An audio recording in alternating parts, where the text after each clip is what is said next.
Yeah. It's funny because like when I first came into the word, it was kind of like I didn't. You'd be like, oh man, I have to do everything leading up to the Sabbath, and you're like, oh man, how I'm gonna do it, man? Nah, man, I'll be waiting on it. I sit out somewhere. Uh, hold on. Peace to you, brother Mo and brother Hilbert. Peace, brother Joshua, brother Elbert, Mr. Israel. Peace, everybody. How y'all doing? And brother, is it Khalil? Yeah. Peace to you, man. Peace, brother Khalil. Good to Peace, see you. brother. Get the camera right. Peace to you, brother Mo. I wasn't ignoring you. Prophet, Oh, no, I you apologize. good. I was trying to get this stuff. It had some stuff planned that shouldn't have been planned over here. Oh, you Peace. good? No problem. You good? How you doing, brother Albert? I'm good, sir. How about yourself? I'm good. Not as good as you, but I'm good. Oh, no, everybody better than me. Because when I get with y'all, I'm inspired. Especially the way Brother Willie answers them questions. My wheels done got rusty. He's spitting out those answers when you ask those questions. Bible study. Yeah, absolutely. Yeah. So, Peace to you, brother Will. There you go, right there. He just came in just to hear that on time. Peace, everybody. Thank you, big brother Albert. Look, you my conscience, Thank you, big man. brother. Willie's my conscience. Peace, he everybody. He called me up and Peace. said, brother, you should have Peace, did Willie. better. And you right. That's my conscience right there. So I appreciate it. Peace, fellas. It's good to hear, like, when you ask a question and the answer just, when brothers know the answer. Right. And even lots of sisters, they know the answer too. I know they do. Sisters on there that know. I remember one time I had some, I forgot what it was. I remember what brothers know. And the sister was like, such and such, such and such. I was like, yep, that's it. I remember that question. It was how was the world created? It was what? That one. You asked one time, how did God create the world? And I said he spoke it, and you wanted more. And this sister said that it was, and she read the verse. It was through God's creative design or something like that. And I was like, okay. She went deep, and that's what pushes me by brother Joshua and Willie and brother Israel, and Micaiah. Man, y'all got that word. Y'all done did more homework than me. Yeah. So I feel bad every time I get off the line that I got more homework to do. Well, we all got more homework. Yeah. We all got more homework to do. The question was, what what did chase mean? Is that what it was? You remember? Yeah. What was the definition of chase? And defiled, right? Undefiled. Yeah, I remember that because I'm like, man, what was a good one? I got caught. I'm like, what was that? All right, cool. And I know what's so funny, bro. I was gonna ask you, do you I don't know if I should ask on there, but I was thinking it's live, brothers. Hot mic. Okay. I was thinking maybe we should ask the sisters if there's a topic that they think the men should address in terms of, not that we don't understand, we know, but I just don't think that the women might not have a forum like this that they feel men need to say. You know what I'm saying? Like, I understand. Not that. Say. Wait. Stop the press. Say the question. Say the question again. Maybe we should ask the sisters if there's a particular topic they think men should address. Oh, a topic that they think men should address. Right. Okay. I mean, I'm not saying that's a bad idea, so I don't want you to think what I'm about to say is saying it's a bad idea. But so basically they want to hear the truth, is what you're saying. Because that's what's gonna happen. Yeah, but it depends on the question they're asking. They might, the question might be on a different topic. You know what I'm saying? But yeah. I try to leave it. I ain't got no problem with if it's a like the topic you had, we didn't do it, but that's a good topic. I was saving it actually. Okay, that's fine. Yeah. That's fine. I was saving it. That's a good one. But yeah, I mean, we could do that. Let me let this brother Austin in. I don't know. Y'all seen? He sent something. I was like, "What is that brother sending?" Did y'all see that? Yeah. I listened to about 5 seconds. I'm about to talk about it when he get on. Hold on. Hey, man, what you saying in that text, man? What? Which one are you talking about? God, the one about music. I was like, look, I listened to it for about literally 5 seconds. I was like, okay. I had saw that in the suggestion on my YouTube thing, and Okay. I was just like, that's crazy. So I was just like, maybe we could talk about that. I don't know. Nah. I don't know about that one. It ain't far from what we doing. What's that? That the music that because I clicked on it once he sent that link. And I didn't see it far from what we're doing right now. Yeah, that's what I was talking about. Yeah. I'll be honest with you. When they started talking, I was read what they were saying. I just turned it off. I didn't know what. You saying? That's what. But what you saying it's not too far? What do you mean by that? If you can expound for me, because I didn't even listen to it all. It's basically misogynist lyrics and stuff. It's almost like it's so shocking that people gravitate towards it. No, the females. Yeah, that was them was females. Well, right. Females are part of it. Just like right now, some of the female of today put out them lyrics. What's the one now? Cardi B. Last song that she Megan Thee Stallion. And Megan Thee Stallion. Those are trifling. Yeah, no doubt. But so you're saying they are being misogynistic? Well, yeah, there was men and women basically singing those songs that I. Yeah, I just thought it related to some of the music that's just being played right now, because I was just like, how do you just listen to that all day? Like, that's crazy. Yeah, no, I didn't even see. I listened to literally about 5-10 seconds. So I was like, oh no, I was like, oh, and I looked. I said, this brother sent this to everybody. Oh man. My bad. Like, maybe we should talk about this. I'm like, oh man. All right. Well, we got enough brothers here. It's good. And so what the topic was today is, let me read it. Hold on. What was the turning point that brought you into the truth? Like, and the reason, when reason I came up with this, actually, Brother Willie, he made me like think about this one, actually. But then I kept thinking, I was thinking about Saul, and how he was converted on the road to Damascus and actually the apostles. And it's usually something extreme that'll send you that'll try to have you call out to God. And I believe everybody on here at some point was dealing in some folly, right? Absolutely. Religiously or spiritually. So I was just wondering, like, if we could just share those stories, like what brought you this way, to the truth. I don't know who wants to go first. All right, I always speak, man. Go ahead. I'm gonna be honest. I was going through something. I couldn't make sense of what was happening. I couldn't understand why my people, Black people, was always on the bottom.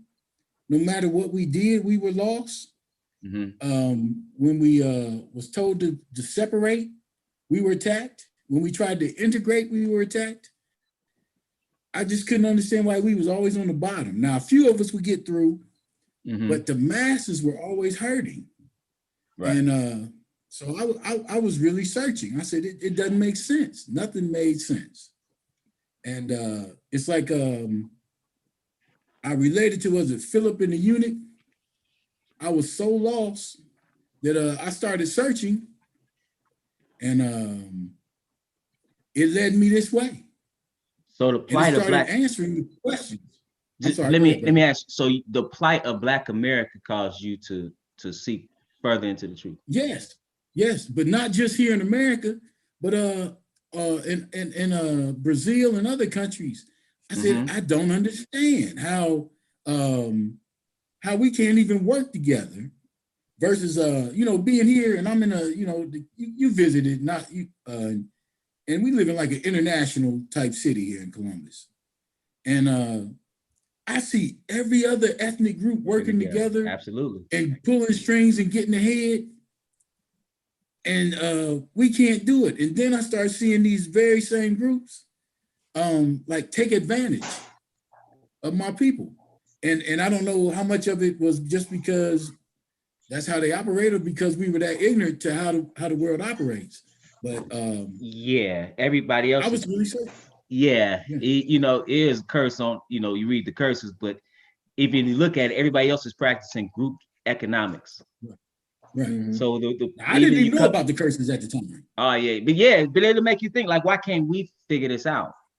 Yeah. And most people, they'll come over here and they'll open up a gas station store, but they all working together. You go to the gas station around here, they sleeping in the gas station. It's a gas station not too far from my house. And I believe that they're from an Arab country, and they live across the street in this rundown building. Look like a little structure, and they all in there, but they making all the money at this gas station. Right. And so they own all the gas stations, and then usually they come over here and they will open up a business here, and we will patronize the business. That's what we tend to do. We'll patronize somebody else's business. Sometimes it's bad service. A lot of times it's bad service, not the best products, and we send their kids to school. So a generation or two later, they on the up and up, and we still trying to figure it out. We didn't got so bad to the point now, because it used to be my grandfather's day. Hey, you came from down south, you came from Alabama. Hey, you can live with them, and then you get on your feet, and then you establish yourself. We won't even do that. We too busy competing with each other, and none of us have anything. Nothing. Exactly. And the same thing with health. The same thing with health issues. We're on the bottom with health issues, aside from economics and the rest of it. So I didn't want to just make it, but anyway, it had to be bigger than what I just, it had to be bigger than, had to be something other than how we just fail at everything. Yeah, collectively, yeah. Because we're not inferior. Absolutely not. Absolutely not inferior. Yeah.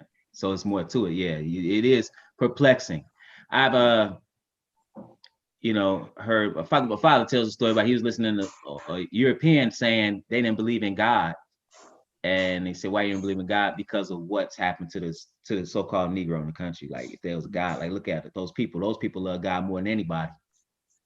And because if you add that to it, that's a whole nother dimension. Look at all the churches we have. And you would think if you so close to God in truth, then you wouldn't have all these problems. But no, we worship him falsely, which is the root of the problem. Yeah. So thank you, brother. Anybody else wanna share what brought them to the truth? I'll go next to something in the news, if that's all. Oh, I'm sorry, Joshua. You want to go? Well, you can go ahead. You can go ahead. I just go after you. Okay. All right. So it was about last year. I can't remember what it was exactly, but I think it was something about like Egyptology. The people that like are really into Kemet, ancient Kemet, and they're saying, look, Jesus was born on Christmas, and so was Horus. He was born on Christmas as well. And I started looking. I'm like, all right, well, something's going on here. And ever since I was a kid, something's been like digging at me.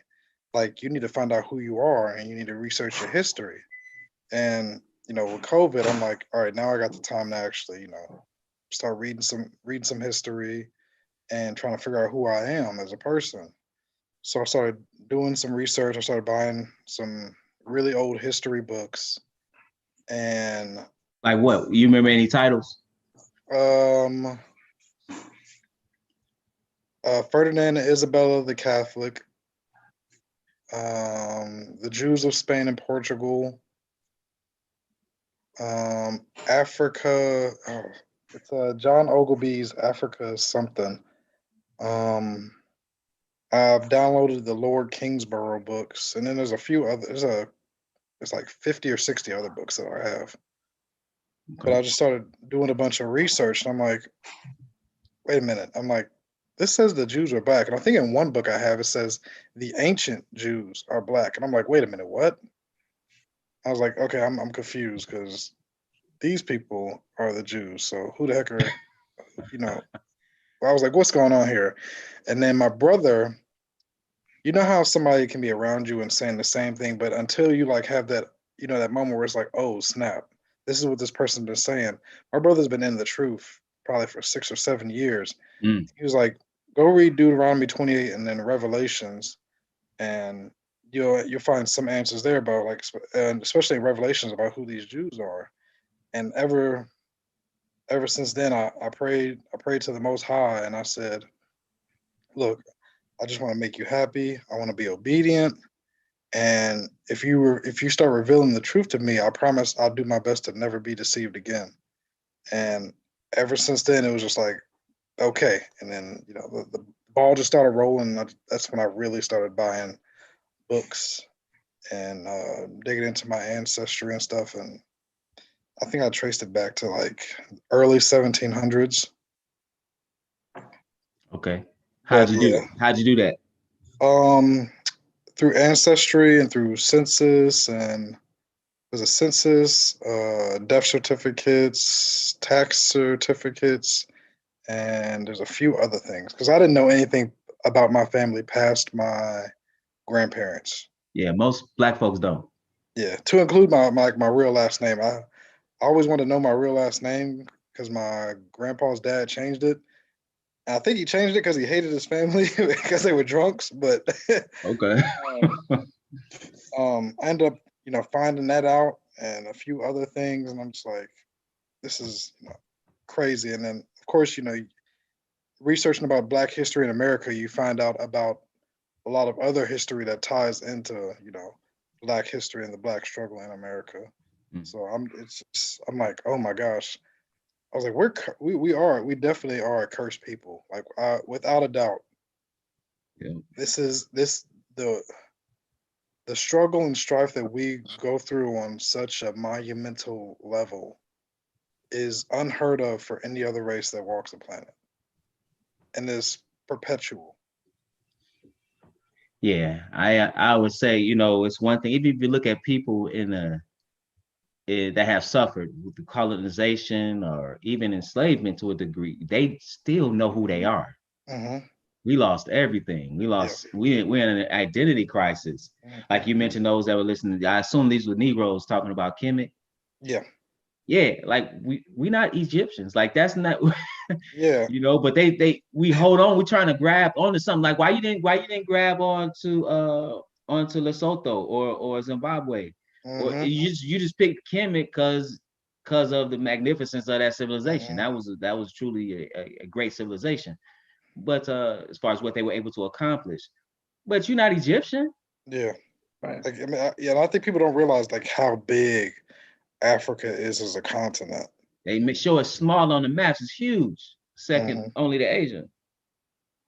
Yeah, it's huge. Yeah. So again, with you, it was the history and knowledge of self. Yes. Yeah, and it's identity crisis, and that's like the prayer you had. That's a beautiful thing because when you think about it, and when you read in the Bible, he says, he'll manifest himself unto you. I stand at the door and knock. If any man hear my voice and open the door, I will come in and sup with him and he with me. He will manifest himself unto you. So it's you can know him if you want to know him. You just got to accept what the truth is, because it's not what you think. Yeah. It's nowhere near what you thought. At least for me, you go to church your whole life, and you're like, oh no, this is not. Oh, yeah. Totally contrary.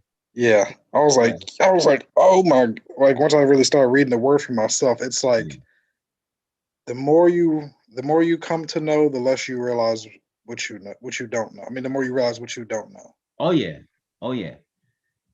That's I've been in it a little while, and that's who I am now. It's like the brother was saying, students and learning homework, man. It's so much I don't know.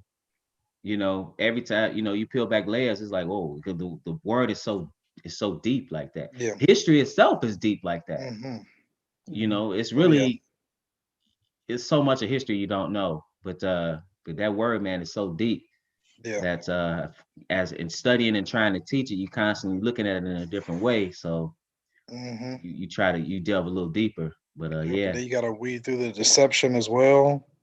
yeah, yeah. I find that to be a problem with a lot of people that come into some knowledge because because of the nature of like social media, they just listen to everybody. Yep. And And that's he, problematic because people they don't know how to oftentimes they don't know how to discern, and so they end up being deceived mm-hmm. once again. Yep. I think people don't know the difference between, first of all, a fact and a theory, and then some person's thoughts on what could have happened in history versus, somebody that's there and actually writing, okay, this dude Primary swung the source, yeah. sword. Yep. This dude punched this dude in the face, and this dude said, yeah, a lot of people, they don't realize context. Oh man, context is they ignore that. That's why I got all this false doctrine. People mainly ignoring context. Yep. Because they wanted to say, oftentimes they wanted to say something that is not. So, we going to heaven. No, it doesn't say that. Yeah. Nope. Yeah. And me and my wife, my mom, she's been in the truth. Well, she hasn't been in the truth. She's been in the church since I was a kid, and it's like she's heavy in it now. And unfortunately, she's being misled. And I talked to y'all, and like, people are starting to see us differently. We're starting to talk to our family less and less, and it's weird, But y'all definitely helped us out when it came to that and that piece of advice. Oh, I'll praise the Most High, brother. Yeah, that's all it says. It says all that live godly in Christ Jesus shall suffer persecution. Um, he came to bring division. He came to bring a sword. So yeah, I appreciate that, brother. No problem. Brother Josh, Yes. what's going on, brother? Okay, so this is how I came into the truth, basically. I've always been praying as I was younger. I'm young now, but I've always been praying, that God would help me, that He would lead me and guide me, and that He would make me the man that He created me to be. And I always had kept that prayer in the back of my head, always trying to live into that and walk by that, and always trying to find the truth about things, So, as you know, I came out of Christianity and everything like that. And what denomination was that? It was a couple, basically. Okay. I used to go to the Baptist church. I think there's one of them called the Second Baptist or something like that. With the Baptist church, one of them was a non-denominational. One of them was the Church of Christ, and that one I was there for a while at the Church of Christ, just trying to learn things like that, and a lot of things that I had learned I didn't agree with at all. From reading the scriptures on my own. That's another thing I was doing too. I would go home and I was reading scriptures on my own, and I would come back and I would ask questions and expecting to get answers and things like that. I asked about the tongues. I asked about, I was always big on prophecy. Okay. I was always big on that. In fact, the first book I ever read was the book of Revelations. Didn't understand nothing, but it was it was interesting, and I read it. And I always was big up on prophecy. I always wanted to know what was going to happen in the future. If this book is real, God is real. I always believed that God was real. Yeah. I've always believed that just the problem of knowing who He was. And so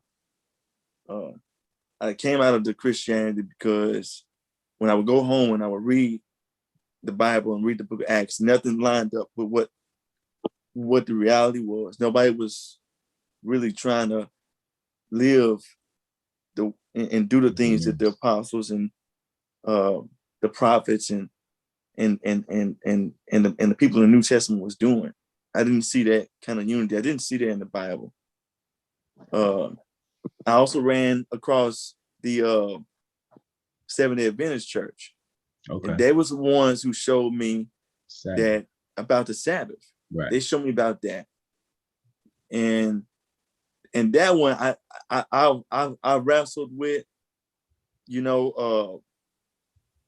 I wrestled with that a lot, and I was trying to tell other people and stuff like that, and they wouldn't quite listen to me. They would say, what I'm saying, that, we don't have to worry about that.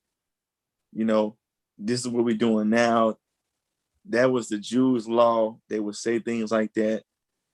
And so,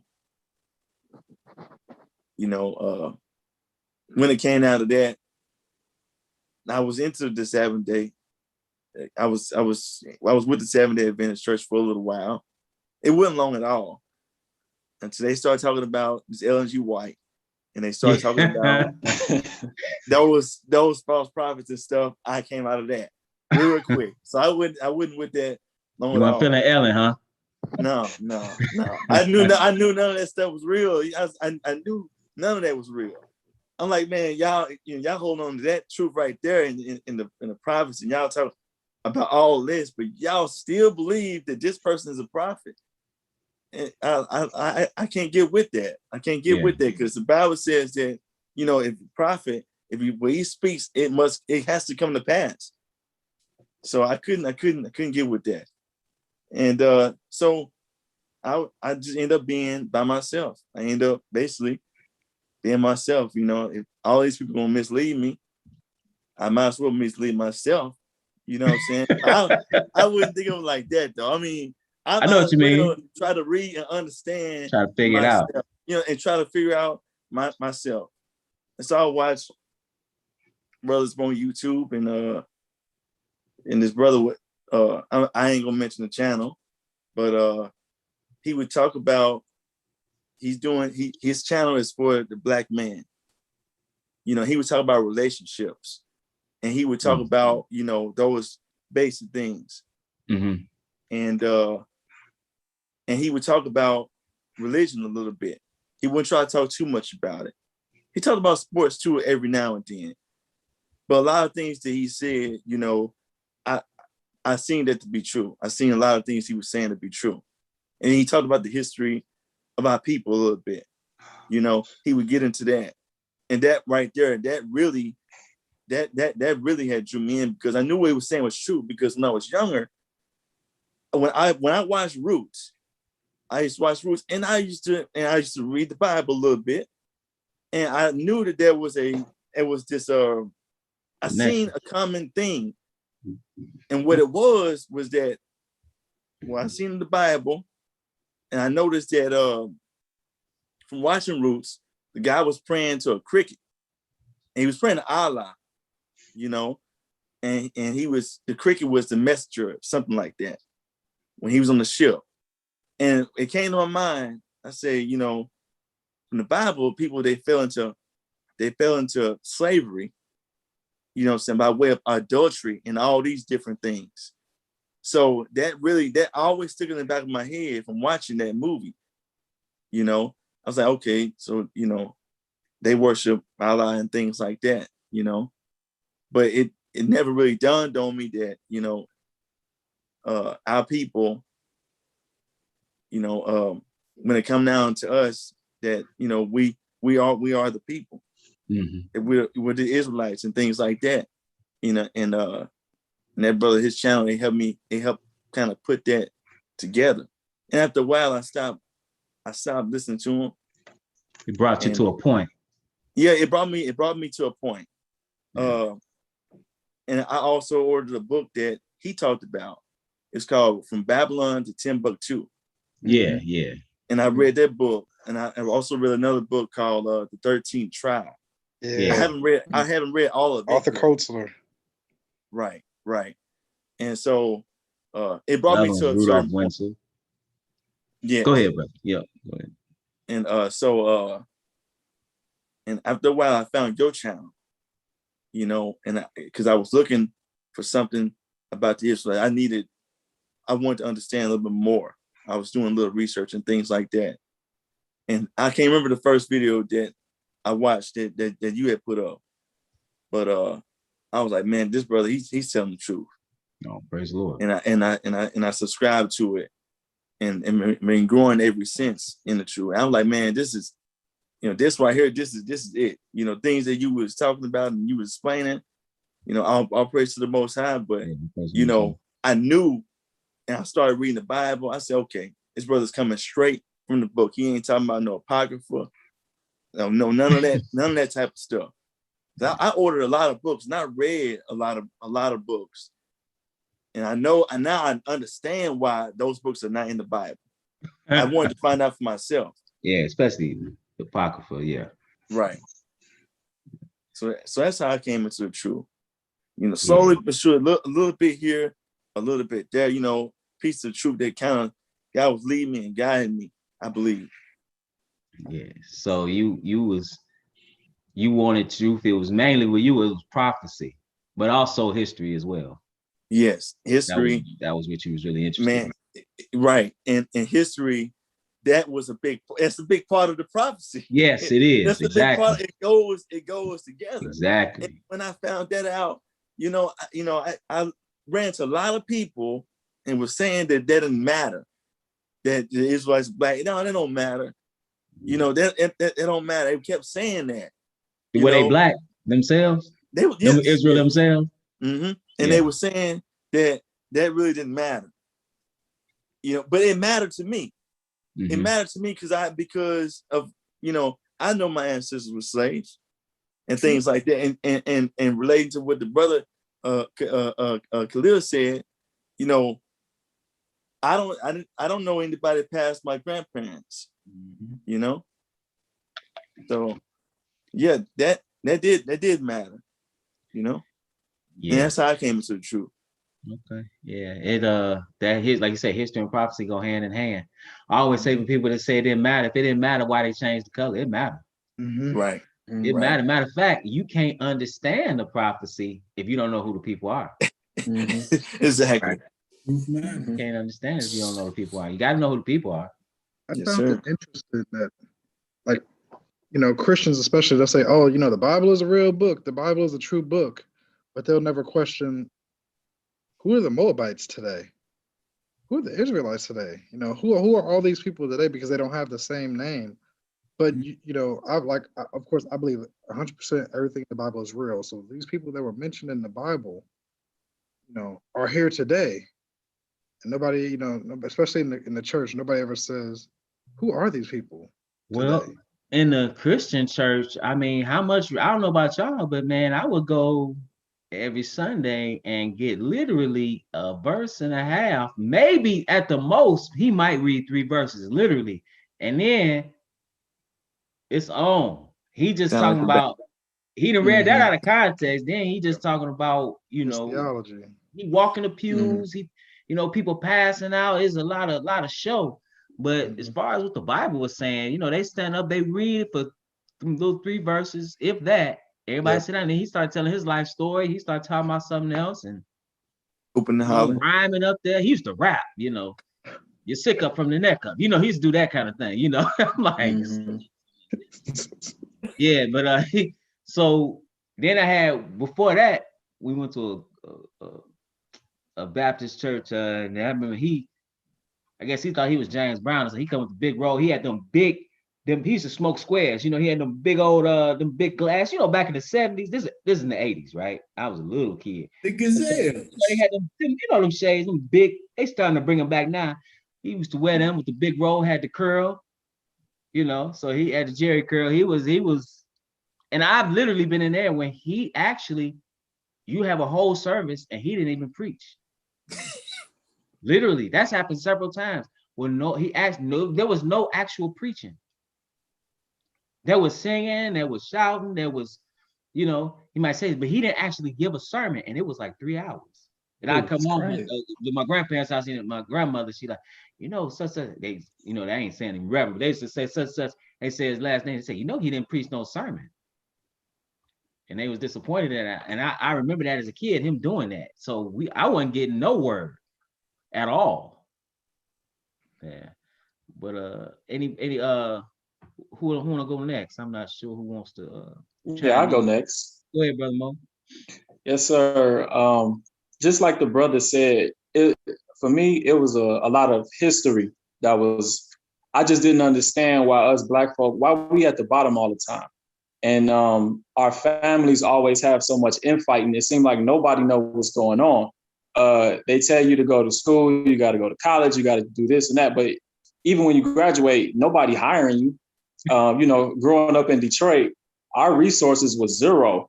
Like back in the day, they was talking about General Motors. My dad worked for them, but by the time we grew up, Go. it was not. Yeah, man. Out here was the steel mill.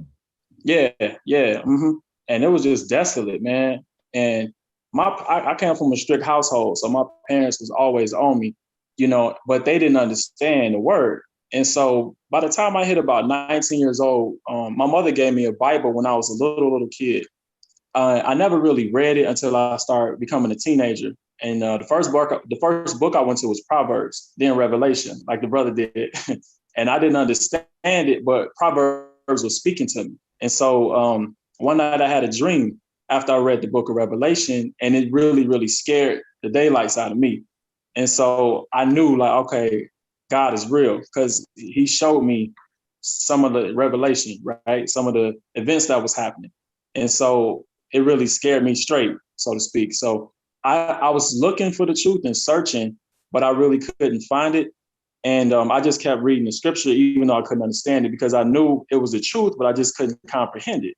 And so by the time I hit my early 20s or so, I kind of just got tired of feeling like being an outcast and being a misfit, because I always felt personally like it's just something ain't right, And then by us being at the bottom, I don't want to be here. I always want to be away from like the way America is ran. I just want to be left alone. And as I read the scripture, it was explaining, which Jesus was talking about the same thing. If they hate me, they're going to hate you. And the world is not your friend. The world is your enemy. They rejected Christ, so you're going to be rejected. As I was learning this, I was like, oh, okay. But I really didn't have a teacher, and I really didn't have somebody to sit down and talk to me. So one day I prayed to the Most High. I said, Lord, I got sick of like job hunting, not understanding anything. And I just prayed. And I just said, Lord, I really don't know what to do. And I don't know why you got me here, but just put me where you want me to be. And whatever you want me to do and whatever you want me to be, I'll do it. And he put me on the straight path. And he led me to doing therapy. He led me to your channel, Praise the Most High. You guys were the first people I heard tell the truth. And it all made sense and it resonated with what I was reading in the scripture. Then I started to comprehend what I was reading in the scripture because nobody else was explaining it, and I was like, wow, so this is what's going on. This is why Black people at the bottom. This is why it's so hard. This is why it's so difficult and challenging in America. And I know it is worldwide, but everything started to make sense and the pieces to the puzzle came together for me. And ever since then, I've just been walking this road. So it was a great privilege that the Most High allowed me to live long enough to be baptized. Because just like Jesus said in John 7:5, our time always ready. And me, I'm extremely fearful of the Most High. So even when I do like the slightest sin, I'm immediately on my knees praying and repenting because I don't want to be cast in the lake of fire. I don't take it lightly at all. So, I try my best to treat my brothers I want to be treated. Pray 3 times a day, study the word, try to comprehend as much as I can, and just go over lessons, here a little and there a little, precept upon precept, until I can just have a strong enough foundation where I can teach my son and pass it down to him, just in case, something happens to me. That's pretty much like my story coming to the truth. So, I'm still learning, but I ain't leaving the path, man. Yeah, ain't nowhere else to go. Exactly. You can leave, you can get off the path, but that's it's suicide. like driving though. off a cliff. It's like, okay, you can do it, but not to be done. Yeah, praise the Most High. Praise the Most High. All right. Let's see here. I think Isaiah at work. Brother Joseph, you want to go? You know the topic? Pretty based on Yes. Actually, I've told you that the very first time I saw you in person, I was basically raised in going to church every Sunday in Catholicism. Made to go to the Catholic Church every Sunday, and CCD and CYO. I don't know if y'all know what those are. Catholic Youth Organization. It's for kids. CCD, I don't remember. That was some kind of a Catholic, Christian Catholic Bible for kids study or something. I don't know. Anyway, I did that for, well, till I got into junior high or high school. Whenever I became able to think for myself, when I for the first part of my life, I was just a drone. And so once I was able to start thinking for myself, I just became a complete rebel. I rebelled against any kind of established systems, which I'm still not with the systems anymore, but I'm not a rebel anymore either. But the school systems, the legal systems, the medical systems, everything. But I went to extremes. I went to extremes and got myself in quite a bit of trouble. And it got to a point where I really didn't care. But it also got to a point where God let me know I better start caring and I better change. Because He let me know in several different ways that is not explainable by man's perceptions that I better change. I could explain some of the ways, but that's not necessary. So I started reading the Bible. I had already started reading a little bit just out of curiosity. And so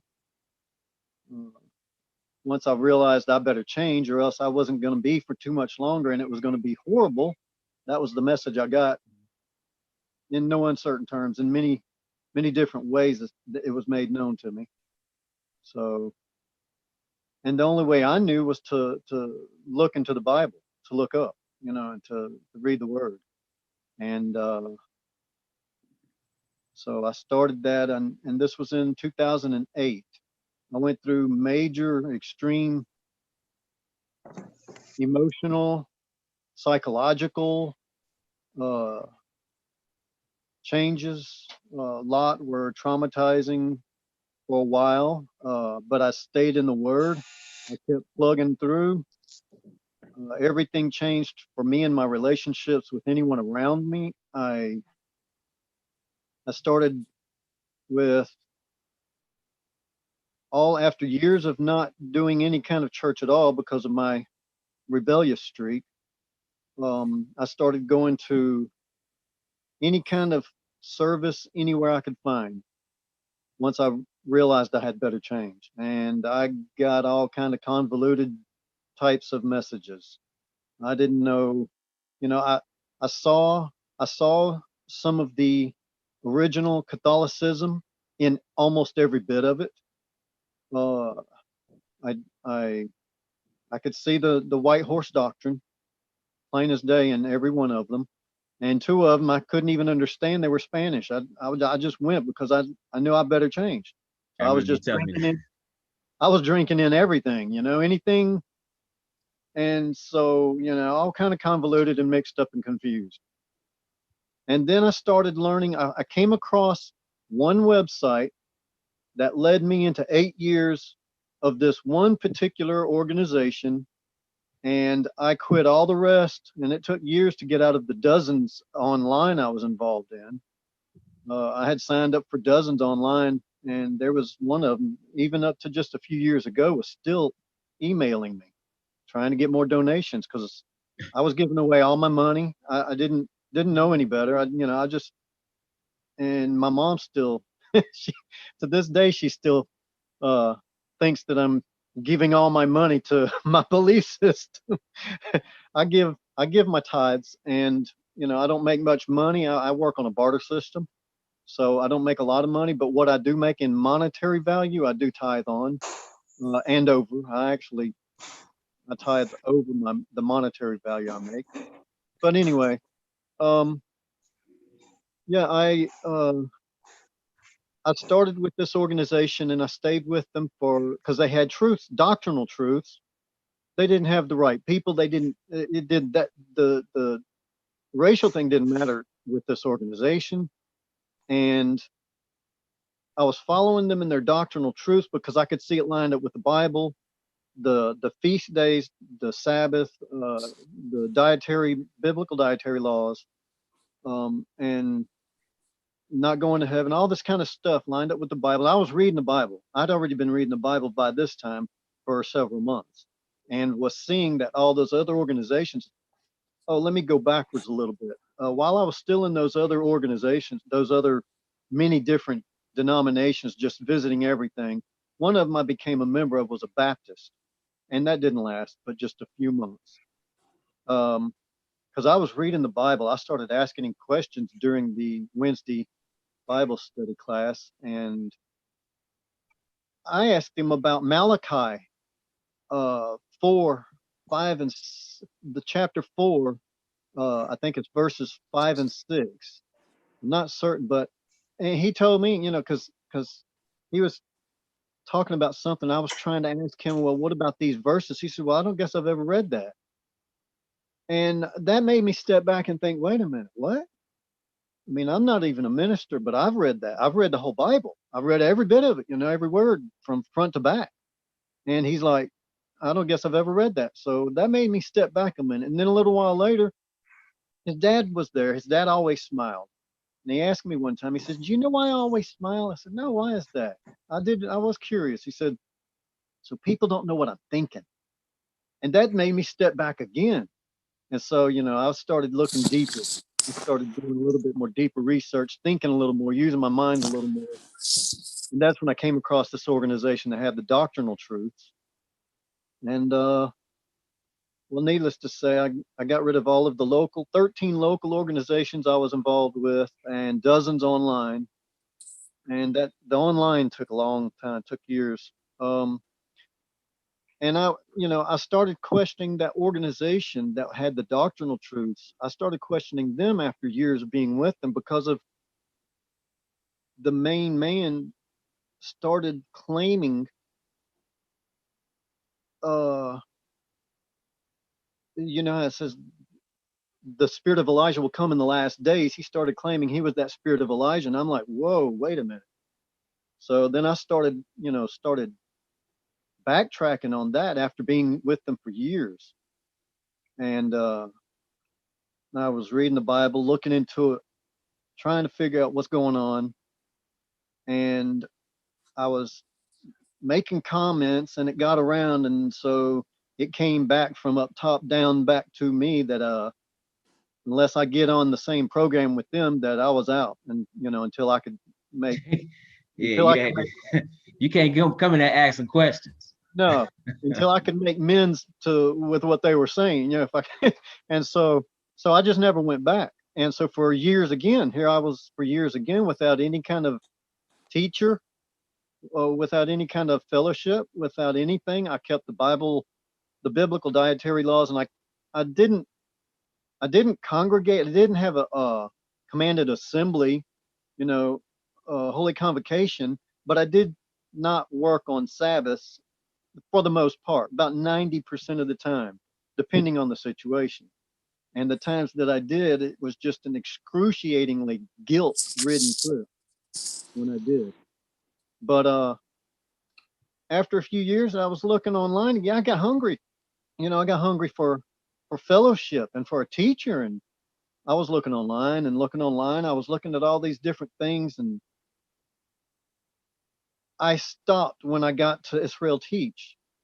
And I looked at Israel Teach for many months. Now, at the time, I was paying attention because I couldn't find any false teaching. I was in the Bible right there with any of the videos I watched. And I had made a decision to get on a boat. And I went east. I had no idea where this organization Israel Teach was. I had no clue, but I knew that was my new teacher. That's what I was following for for the time being. And I went to a boat. I got on the east coast of Florida. I got on this boat, not having any idea that I was going to be taking a road trip from that boat to another boat. In fact, the people who owned the boat, he didn't even know he was going on that road trip back to another boat in Chicago until it happened, until right before it happened. It came out of litigation. He's been looking at this boat for 2 years. And it finally came out of litigation. He wanted this boat. So here we go on this road trip. And I'm like, Chicago? Man, I don't want to go to Chicago. But I went because I wanted to be on boats. And I became the engineer and first mate on these 2 boats. Well, needless to say, my very first night there, I'm watching Israel teach because I did every night. And I heard him say something about the lower Chicago area. I'm like, wait a minute. That's where I am. I got to look up where these people are. And so, of course, that Saturday I was with y'all and I stayed there for, I don't know, I was there for 2 or 3 months, I think. Mm-hmm. And that's when I first started keeping, I think it was the fall holy days at that time. I think I stayed the fall holy days, and then we took the boat back down. So we took that boat. Finally, we got that boat water ready and put it in the water, and we came down south. But I've been with y'all ever since, keeping the feast days, keeping the Sabbaths, back into trying to learn what all is expected and to get on to get on the ball with it, and fellowshipping every time I can, every chance I get, staying in the Word daily, sometimes more than once a day. But anyway, it stemmed from the fact that I knew that if I didn't repent and change, that I was going to die a horrible death soon. That's where it started. That's where it kicked into high gear. I had a slight little interest, there was a curiosity at first for a little while. And then that happened, it was made known to me I better change. You have a way of getting your attention. Well, he let me know, and this was in black and white.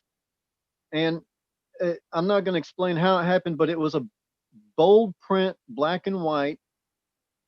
Be a good example or a horrible warning. And I jumped up from where I was sitting and I started looking for wires to see if there was somebody outside of where I was at playing with me. It wasn't that. It's just that what I was watching was taking over and was letting me know I better change. And that wasn't the only way. There was other ways. There was many other ways. But yeah, I'd rather just not discuss all that stuff. Well, yeah, I appreciate you sharing what you did share, and it's good to have you. It's a good fellowship with you, and we appreciate that. Brother Isaiah, I see your hand up, brother. Yeah, I got a little 5 minutes, so see how to share with you guys. Go ahead. Actually, it's death that caused me to turn to God. Right. As a kid, I grew up as Anglican, and then I broke away because they were just teaching folly. And soon as I was adult enough to tell my mother no, I stopped going. And I started to go one of those, those Sunday, the Baptist guys, them. And they had this thing, if you want to get saved, you go up and then they say sin a prayer. But I was like, what is this? I never heard this before. Then I dropped out of that, and it took me years before I get back into the word. And one night I was talking to my mother while I was driving home, and I asked her, what is it black people do, God? Somebody in Africa did something wrong to God. Something. Why we out here struggling? So why all of us the same struggle? Why is the same struggle we going through? Whether you're in Canada, the US, or the States, why how come we struggling like that? And she said, boy, I don't know. Then one day I decide I'm gonna go to look for a church, but I'm not going to any Sunday church again. I'm going to Seventh-day Adventist because the commandment say keep the Sabbath, right? So I went looking for this church, the entrance, scouting it days before I couldn't get twice. And then 2 years passed and a friend died.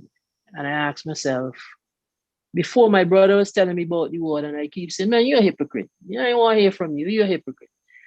And my friend died, right? He went to bed. He went to dinner with my cousin, and then he went home, fell asleep on the couch, and his 13-year-old daughter tried waking him the next morning, stiff dead. And I said, nah, something else. You just can't just come in this world and woof, you're dead, you're gone. Nothing like that, right? I believe in God. I believe there was a hell you go down and burn. All the follies that exist today that we're out of, I thought those were the acceptable thing because it was bequeathed, by your parents and all that. And something was wrong. And I called my brother and I said, look, man, something wrong. I want to know how you get to know God. And he said, start reading the Bible.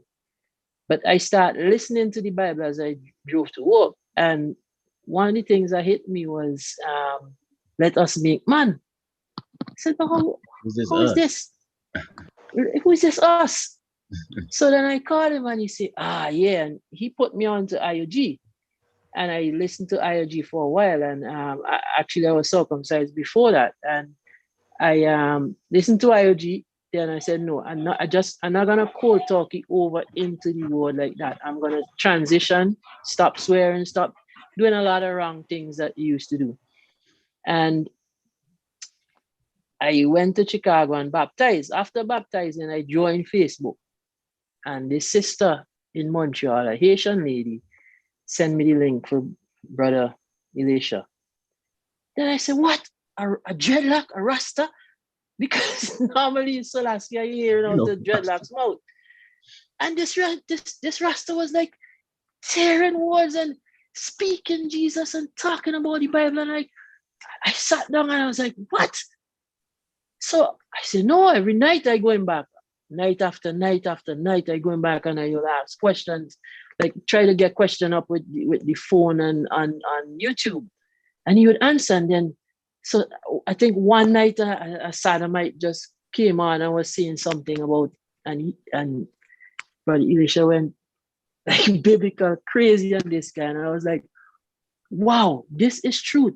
I never heard this from a guy looking like a Rasta, because all you heard from Rasta's home was weed, don't eat pork, Selassie. And it had a profound effect. And here am I under your teaching at your feet, eating the right food, the right thing. And, honestly, back home, a Rasta was an outcast and nobody. And when this was so shocking that God sent somebody looking like that, who represent the struggle back home, who represent the struggle that we went through in the Caribbean. And, praise God, I've met you, and the things you teach, I could always validate it in the Bible. And that is what's important. Right? Yeah. And that's is a similar curiosity. What did I do to God? Why I have to suffer? So why I had to struggle hard? So I have so much sleepless nights, working more than you rest. Why? As soon as you get paid, the bills take everything.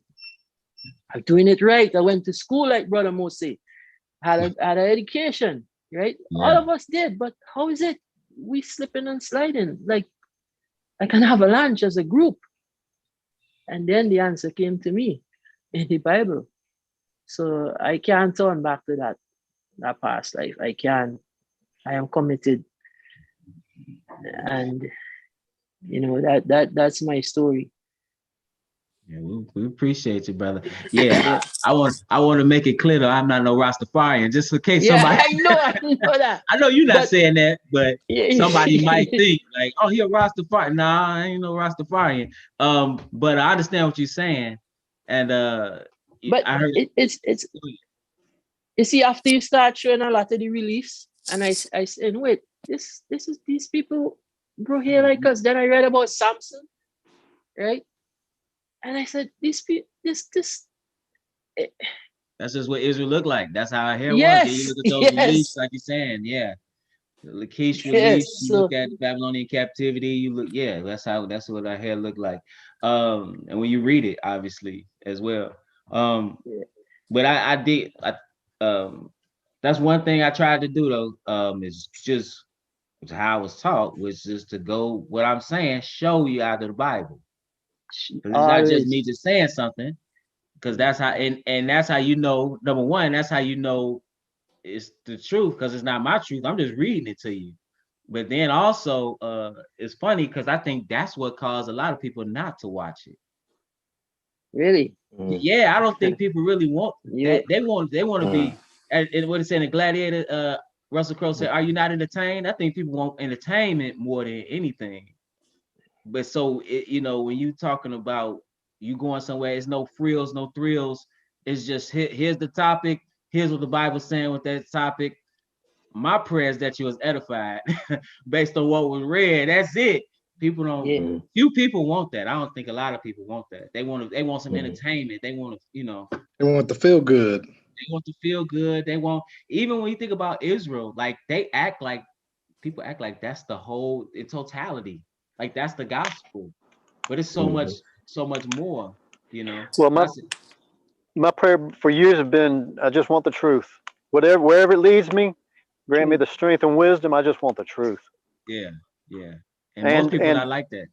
And be honest with you, the doctrinal truth caught me in that one organization, but until not too long ago, I didn't know about the race thing. I was actually seeing in the Bible several different verses that said, "I am black." This, here and there in different, like in Jeremiah, and what was the other one? Anyway, I've seen it in the scripture, and so until I met y'all, I didn't really put it together and learn why things, fully learn. Anyway, it was an eye opener, and now my family's on board, or at least my significant other's on board with that also, and trying to show others, and coming up against lots of conflict, lots of it's not easy on her at all. It's not meant to be. Yeah, it's not meant to be. And you say it's funny because you read that, and it's obviously you being a European descent, you reading that, you're like, oh, okay. But black folks read it, they are more resistant than Europeans, I think. Who Israel is. Huh. Oh, that. Yeah, how dare you call Jesus black? Yes, they offended. Well, you're right about that, especially with the predominant white racism, the white supremacy thing, because I've seen that a lot in a lot of the groups that I was around. A lot of people are about their white race, and thinking they're superior. But I've never jumped on that bandwagon. I've never been there. I've never wanted to see it like that. I've never wanted to be better than anyone. I wanted to like everyone. I wanted everyone to like me, and that's just not the way it is.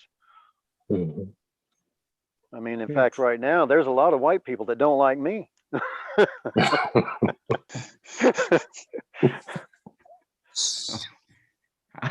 I used to hear. What's that, brother Josh? I was gonna say, when I was younger, here and there, I used to hear people saying that Jesus was black, but they would say it like in a joking like way, or they would just say some of these things, looking at the description in the book of Revelation. And what I used to do, I used to hear it, and I put it in a shelf in my mind. I never fully counted it out. You know what I'm saying? And they would say, "Oh, it don't matter," and things like that. Or they'll go as far as saying that he was brown. You know what I'm saying? They would go as far as saying that, but olive color. Yeah, they would go as far as saying that, But it ain't no joke. That's that's the real thing. That is actually the truth. Yeah, know, even the earliest depictions that you have, the text describes him as that. He come from a people that are clearly black. The earliest depictions of them are black. But you said something about it being a joke. I mean, when we think about it, they even have a what was that on Comedy Central? Yes. Black Jesus or something like that. I've never seen it, but I know, I've seen like a little thing of it where I'm like a clip or something. I'm like, oh, this is a joke. They joking saying Black Jesus, right? Yes. But they make it a joke, but no, it's not a joke at all. Anybody else want to share something? It hasn't Jump told. in. Go I'll ahead, jump brother. in. I'll share. Um, Brother Anthony, pretty much brother came Anthony, into it brother Anthony, just off the brother strength of Anthony, he could go, Brother brother. David. But I guess it was brother a window Anthony. Can you hear me? we were attending the Church of Christ. That's where we met. And I was raised in the Church of Christ. So when I decided that I needed to get more serious about life, recording. Can you hear us, brother? Yeah, I can hear you. You can hear me? Okay. Willie had already started, brother. No, Oh, it's my bad. listen. I didn't hear him. Yeah, I don't think you heard it. Yeah, go ahead. Hold on for a second. Yeah, bro. I'm gonna let Willie finish. He Willie had already through. started telling his life story, and then I'm sorry, I didn't hear him at all, man. My bad, I didn't hear him at all. we were like, brother Anthony. You was like, and then man, we was at the church. We'll let this brother Willie tell us his story, and then you gonna go right after that. All right, brother. All right. Yes, sir. All right. My bad, brother Anthony, man. I'm sorry. Growing up, my family, they were Seventh-day Adventists. My parents, they met in the church. They were kicked out because of me. Not basically because of me, but they were kicked out for what they were doing. I was born illegitimate, and so I was raised with the Sabbath for some time. We didn't eat pork, but being Seventh-day Adventists, we still had Christmas and Easter. Quick question, yeah, brother. Yes, sir. Let me ask you this. Now, are there some Seventh-day Adventists that don't keep Christmas and Easter? Yeah. I'm not sure. I knew some. I can't. I guess the answer is because a lot of them keep Christmas and Easter. That's what. Go ahead. Right. So, but I'm saying I was kind of raised in somewhat of the commandments. Obviously, not the put no other gods before me. But we were so watching, Charleston Heston, Samson and Delilah. I became accustomed as a young boy to learn how to appreciate the Sabbath, though. So when I got older, and my family, they strayed away from it years later. When I got older and was able to do my own thing, and I didn't have the family structure, making us do it anymore. So you could basically do your own thing. Just went back out into the world, ate pork for the first time at like 19. You know what I mean? And life was different. It was really different when I was able to do some of the things that we didn't do. And as I got older into my 30s, so I've always felt like, even in my 20s, and I've always preached, not with a lot of knowledge, but a zeal, always knew Christ was the Messiah. I've come in the way we came up. My mother got sick, so she left keeping the Sabbath and all these things, and she was always reading the Bible and stuff, but she was sick. My father went back to Seventh-day Adventist years later, and when I got older, I started reading the New Testament because I was told, we done away with the old law. So I'm like, man, I need to get right with God before I die. So I read the whole New Testament, and to be honest, I understand nothing. And what took place with me was when around 2018, I was watching a false teacher on YouTube. And it was a topic and a video on divorce. And at this time, I've already been divorced from my first wife, and I had just been remarried in 2017 to my second wife. So the video was, if your ex-wife is still alive, right, you can't remarry. This is the topic. Unless she dies or you remarry her, your marriage to your second wife is void. So me not ever opening up the scriptures while listening to this false teacher, I took his word serious, and I told my wife, I said, look, we got to split up. And she cried, and I told her why. And one of my cousins is a bishop in a Baptist church. So she called him over. She said, look, I need you to come over. He's talking about leaving me because of something the Bible says. So when the false bishop came to my house, he actually told some truth. The first time I heard some truth from a Sunday preacher, but he actually said, that was wrong what that pastor had told him. And I said, okay. I took that information. And it probably was within that same week, I stopped watching that false guy. You were popping up in my feed all the time, and I always see you. And I never clicked on it. I just I just keep seeing this guy on my feed. But that was the Lord just putting you in my face. Like, hey, you want the answers? I got you. And one day I clicked. And I listened, but this time I learned my lesson from listening to false pastors. I didn't have my book with me. I was just listening without making sure what they were saying was coming out the Bible. So when I ran into you, that's exactly what I did. I said, it's not going to happen again. I'm going to open up my book with him. He going to talk Bible. I want to see that it's coming out the word. So all praise to the Most High, everything that that the Lord was able to show me, it was verbatim, from your mouth, from the Bible to your mouth to my ears, and I was reading it as well. So from there, I just stayed with you because, like someone had said earlier, you were the first person that I have ever come across that gave that uncut, unadulterated word. And this is 2018. And, I've seen other videos in between, but this is after my foundation has grown to what I know to be the gospel and what it takes to be saved.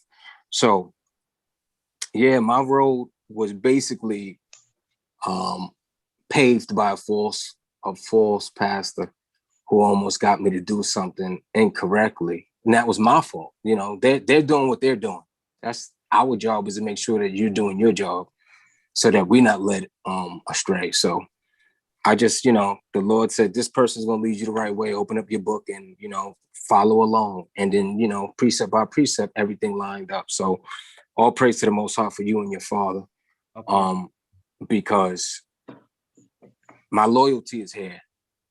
Israel Teach, this is where the Lord has opened my eyes. And that's why, my wife, you crazy, you drove all in Indiana for a cult. Listen, you stay out of it.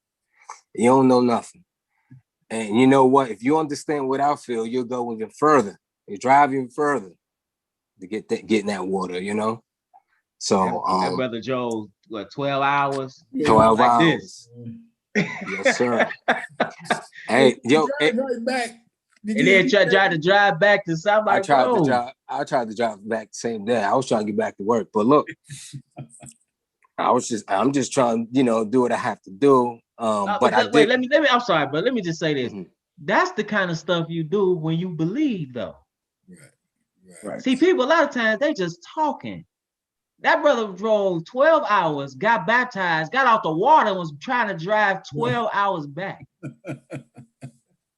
Like that's the kind of stuff. I just want to say that that's the kind of stuff you do when you actually believe. Go ahead, brother. I apologize. I didn't mean to cut you off, but I want to point that out. Absolutely. You know, the fear of when I came into the knowledge of the truth, you know, you helped me see how sinful I was. You know, death was around the corner and still is at the end of the day. But, you know, my perception of death has changed. So the beauty of it was that whole time COVID was going on, you know, we was talking about it probably like in February. I was trying to come and see you know, trying to get in the water. And that didn't pan out and it wound up being September. But that whole time in between, I was like, listen, COVID could kill me. I could die from any other thing. I'm like, I know what the truth is. I'm like, there's no one around me. Where am I going to get in this water? So the moment it opened, I would think like a month or two later, you guys opened up. I was like, look, I'm coming, bro. I got to. I don't know when I'm going to go. So the fear of the dying in my sins really scared me. It scared me on that road. You know, like Brother Mo said, you know, my sinful life, man, it could have definitely, the Lord was being merciful, man. He could have took me out at any time. And he allowed me to make it that 6 months to get there and get in that water. You know, I was anxious. Like, Lord, you gave me the truth, please. But I felt like he was going to make a way. You know, I felt like he was going to make a way. And all I had to do was my part. So when the window opened up, you know, I took it and I rode out there and you guys were on Zoom. And I was like, man, they done hung up on me. I got up on the road. I couldn't get back on. All praise to the Most High, the brothers. He was looking out for me. So I just want to say thank y'all. And yeah, that was the situation that put me on the road, man. The Lord, he set me up. Praise the Most High. Yeah. Thank you again, bro. Appreciate you. Praise the Most High. And anybody? Oh, Brother Anthony was next because I want to make sure he get his turn because I don't know if he can you hear me, brother? I saw him put his phone down. I don't know if he doing some type of work. He might be working.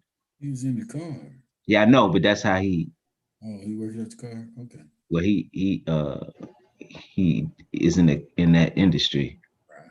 So he might be taking a car somewhere. I don't know. Brother Anthony, you there?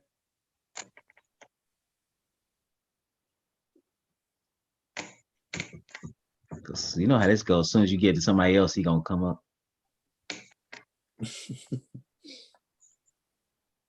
Brother Anthony, going once, he got off now. Okay. Can I ask a question while we're waiting? Hold on 1 second. He back now. Hold on 1 second. Okay. Yeah, it froze. I just got to the house, so connected to the Wi-Fi, I guess. Oh, okay. Yeah, I apologize for that though. No, it was just funny. You all good. Yeah, so yeah, I grew up in the Church of Christ, so I met Brother David over there. Okay. And he it was, I guess it was an opening. We both you know, during Wednesday night Bible study, we were, you know, in there faithfully. You know, I was trying to turn my life around, and I figured I was on the right path. And something that we kept hearing over and over in Bible study about Malachi. It was Malachi about the blessings being poured out, you know, and you won't be able to hold them. I think it's Malachi 1. But I'm like your dad. I'm real bad about remembering exact scriptures. But yeah. So with that, he was doing the preacher was doing that every Wednesday, pretty much when they have a new convert. He was asking, you know, reading that scripture, you know, trying to get the offering up. And so with that, a window came. I guess, you know, I kind of had a little falling out with them, or a disagreement, I guess, you know. So I started kind of not really wanting to attend faithfully like I was, because I just felt like they were getting money, and nobody was willing to make any sacrifice. And I thought that they could stop building all those $5 and $10 million churches and you know, maybe share the pulpit. And the preacher, he disagreed. He was like, no, that won't work. So I just really kind of held on to that, and I started pulling away, and we moved, or really we started going to a congregation that had more Europeans in there. It was closer to our house, and I really wasn't feeling that. And then we moved, and we were going to another church, and it was going against some of the things that we learned in the Church of Christ. They had instruments and stuff like that. So I really wasn't feeling that. So there was the opening. Brother Dave, he had read John 5, where it said salvation is of the Jews. And he came and he was telling me about that. And he had found something on YouTube. And he kept trying to get me to listen to it. And one day, I decided to listen to it. It was after he told me, read Deuteronomy 28. He was like, the Bible is our history book. So I read that. And I remember going to the Church of Christ and I asked one of the ministers about it. And he said that he hadn't read it before.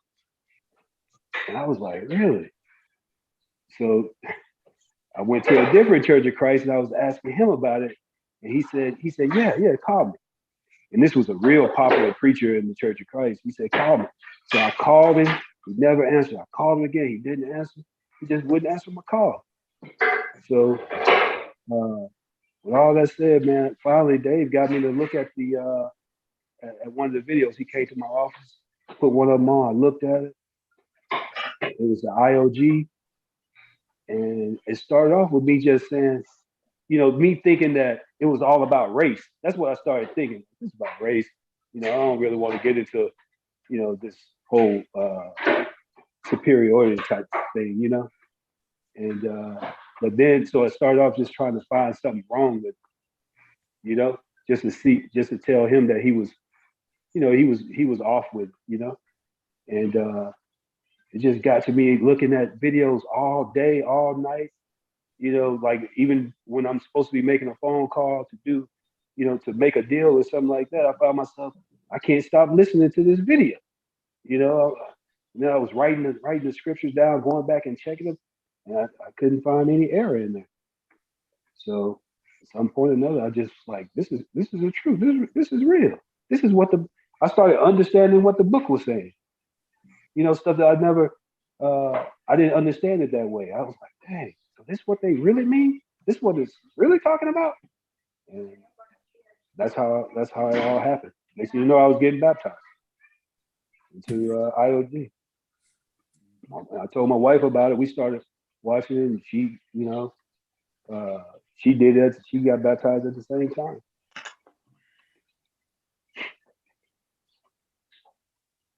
But that's it for me. I appreciate you, brother. It's funny how we you know, we have a tendency to accept anything these ministers have to say. But then, like, if it's the truth, we got to, hey, it's a fine tooth comb with that. But these people talking crazy and we just accept it. But yeah, that's how we've been conditioned, you know, just to accept. At least I remember, like, I don't remember questioning anything a minister ever said growing up. I ain't never questioned what they said. I just accepted it, you know, initially at least. But then again, I'm just listening to a lot of y'all doing a lot of reading, man. I wasn't reading nothing. Man, I was reading. I watched so many IOG videos. No, I ain't talking about, I'm not talking about at that time. I'm talking about like when you was in the church, you would coach it. When you was, you know what I'm saying? Yeah, like I didn't read no Bible, no church. I didn't, man. Nah, we wouldn't read no Bible. Say, Brother Elbert. No, I was gonna say that 3 days and 3 nights always threw us off. Even when I was going to the holiness church, it made no sense. You know, but you didn't question it because you get smacked. You know, right? Anyway, yeah. See, you even did. You know what? Made me it threw me off for sure, because I grew up in a Baptist church my whole life, 2 Baptist churches mainly, and I went to a Catholic high school, and you had to take certain courses, like you had to take philosophy, later on, but they started you out with biblical literature. Now these people lying, right? They lying, but the one thing that biblical literature teacher did was he said, and I understand why they do it. He basically showed that everything you believe ain't in the Bible. And people was in that class. I can remember that. It's a freshman year. People was in that class with the boo-boo face, looking crazy, upset. And I understand they do it. They break you down from what you believe to fill you up with some of their doctrine. But I took away from that course, like, oh, wait a minute, something ain't right. And so I started looking at all different types of religions. It's Islam, Hinduism, Buddhism. I started looking at Taoism. I started not practicing them, but studying it, looking at it. And but anyway, who wanted to go? Who wanted to go? Somebody else wanted to go? Nobody else? Okay. I was going along that lines as you was talking about studying things. I'm gonna say about 25 years ago, a Jehovah's Witness came to me, and I didn't agree with his interpretation of the scriptures. I noticed his Bible was different than the one that I grew up in, even in the Holiness Church. But he told me to go to the library and look up the holidays and stuff. Mm-hmm. And I went and looked all this stuff up, and I knew it was pagan way back then. Mm. The thing that scared me, one night I came up out my sleep, because when I started digging, I started going too deep, digging into the Celtic religions and man, the Druids. Yes, brother. One night in the bed, something was saying, "Let me in, let me in." I come up out the bed and threw all that mess out of the house. So I'm saying, sometimes you go too deep. That's why I need somebody just to give me the directions, and I'm gonna follow. Because if you go too deep, you open your mind up to stuff I got no business being into. Yeah, that's dangerous. Yeah, that's real dangerous. People don't realize that you have to filter your thoughts. Yeah. You have to filter your thoughts, and you have to, when you read stuff, like I got some books, man. I got some, like, I have books I don't delve into. I use them for, when I'm teaching, for research. Like, matter of fact, this is right here, The Secret Teaching of All Ages. That's a book, man, and it's an encyclopedia of basically all these belief systems. And he goes in depth into that. It's really a colossal work when you try to think about what he actually tried to do, whether they're philosophical positions, spiritual systems. He's talking about the Kabbalah. He's talking about all kinds of stuff in that book. He's talking about paganism and sun worship. I use it as a resource to explain the origins of sun worship in relation to these days and stuff. I have a book, where it's like, I have some of those books, but that's not something I delve into. I try to stick with, because that stuff is, you get that stuff in your mind, and you can. Yeah, it opened up stuff. It opened up chambers I had no business going into. Yeah, people, got to be careful with what you allow. Brother Elisha. Yes, sir. That book you just mentioned, The Secret Teaching of All Ages, was that by Manly P. Hall? That's Manly P. Hall. Those books he publishes on that Freemason tip. That's that dark stuff. Occultic, Freemasonry. Yes, sir. It's Luciferian. Yeah. Yes, sir. Absolutely. But scholarship, as far as the history, because that's dealing with a lot of it's just history. He's writing exact on the history. Seems like he's an occultist or something. He was in a cult. Yeah, absolutely. Yeah, absolutely. Yeah, that's So, and see, that's the thing too. People looking for knowledge. They looking for knowledge and and power, and they looking in the wrong area. Yes, sir. They looking at what is ultimately Luciferian. Exactly. Yep. Is it safe to say, like like the Catholic Church the way it's designed is almost designed to draw people away from the Bible. I mean, you can't deny that when they, for how many years you couldn't read the Bible. That's why it was in Latin. The uneducated couldn't read it. And so, you had people that were trying to put it in different languages, they were being persecuted. William Tyndale, yeah. They changed, if you literally changing what the Bible is saying and saying you have the authority to do it, yeah, you're trying to pull people away from the Bible and have been successful. Yeah. Have been extremely successful. Because I've realized most of the people that I talk to, when you try to talk to them about the Bible and you see the most resistance, it comes from people who come from Catholic churches. They believe, because if they believe that system is the Bible, or if that is the word of God, they don't want to hear nothing about it because of what they've seen and had to deal with because of the Catholic experience. You know what I'm saying? The Catholic experience that they went through, and they're like, nah, I don't want to hear nothing about that. But when you start telling them what you know, they're like, well, but I've been in the Catholic church. I never heard that. Why not? If you ain't here, then you should be questioning, the ones who were supposed to have been teaching you. I want to show it to you, though. I want to do something different to you. I'm not going to read it to you in Latin. I'm reading it to you in a language you understand, and that's what I've been coming, in contact with, that most of the, and not saying that our people are just not naturally rebellious, but people even of other nations that come from like the Catholic church, they just got a straight distaste like for the book. And it just, they might have been molested, might have been something that took place. I don't want to, but it's, see, that's another question. Sometimes when you're talking to people in general, that's a question you have to ask. Do you believe the Bible? Right.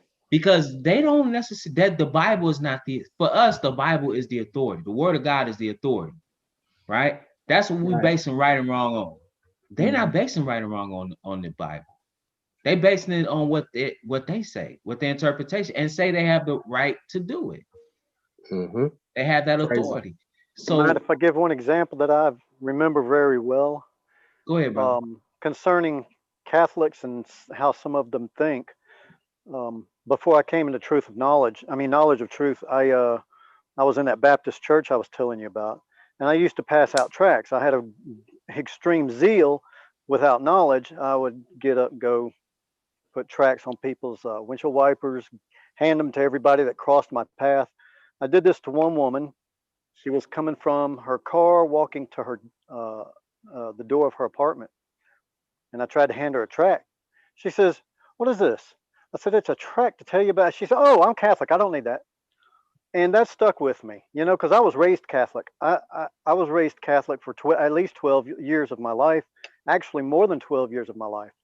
And I was never molested or anything. I was even actually, before I became capable of using my own mind, I was actually an altar boy. And I've never been molested or anything like that by the Catholic priests. But to be involved with the Catholic organization and to see that lady say that has stuck with me all these years later. That they just shun any opportunity at all to hear anything about what may be the truth. They just they're in a mindset that, well, they're already there. Yeah, that's the universal church. You the one that's not there.